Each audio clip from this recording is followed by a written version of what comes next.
Assalamu alaikum warahmatullahi taala wabarakatuh. Yafuatayo ni mambo 8 ambayo hutakiwi kuyafanya endapo unatafuta elimu.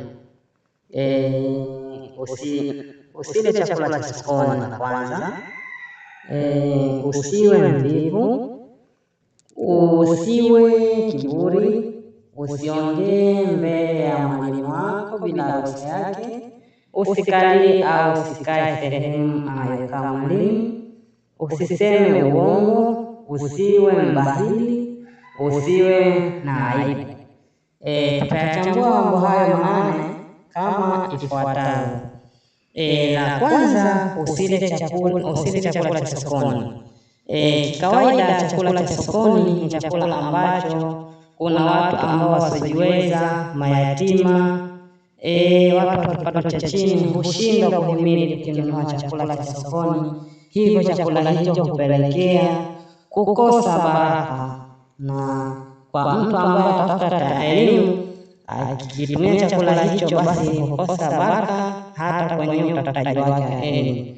Vile chakula cha sokoni ni chakula ambacho kina najisi nyingi kwa kiasi, kwa sababu katika uandaji wake kidogo mazingira yake yanakuwa si mazingira mazuri ya uandaji.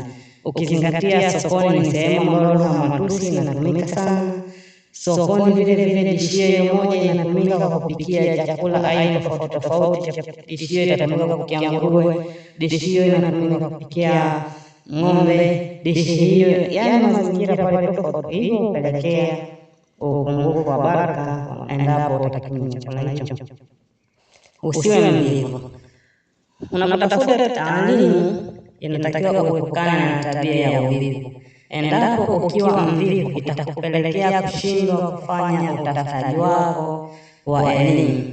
Na miongoni mwa watu ambao tumeambiwa tuepukane nao ni watu ambao wavivu. Kwa hiyo usiwe mvivu, unatakiwa ujitume na usome kikamilifu.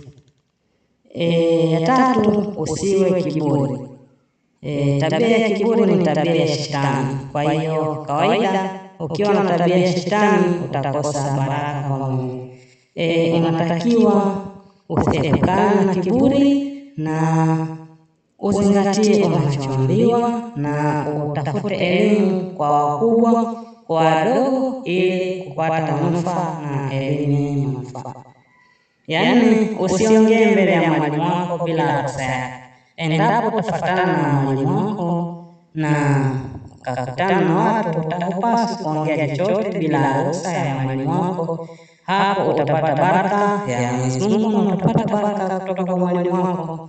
Ya tano, usikalie kitu ambacho anakalia mwalimu wako au kibao chake.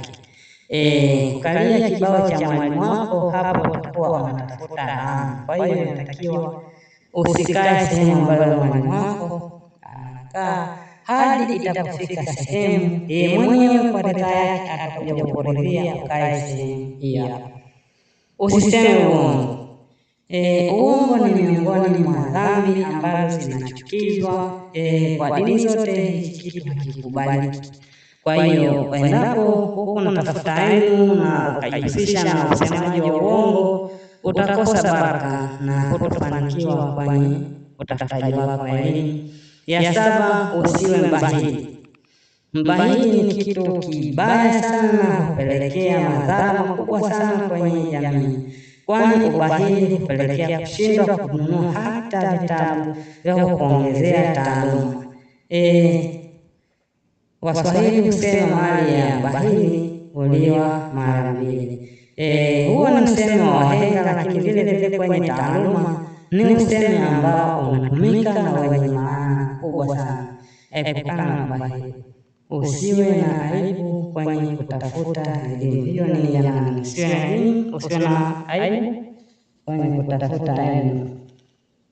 Aibu humpelekea mtu kukosa mambo mbalimbali, ikiwemo kukosa elimu, kwa sababu elimu inapatikana kwa watu tofauti ambao wamebarikiwa kupata neema hiyo. Hayo ni mambo 8 ambayo utakiwa kuyafanya endapo unatafuta elimu.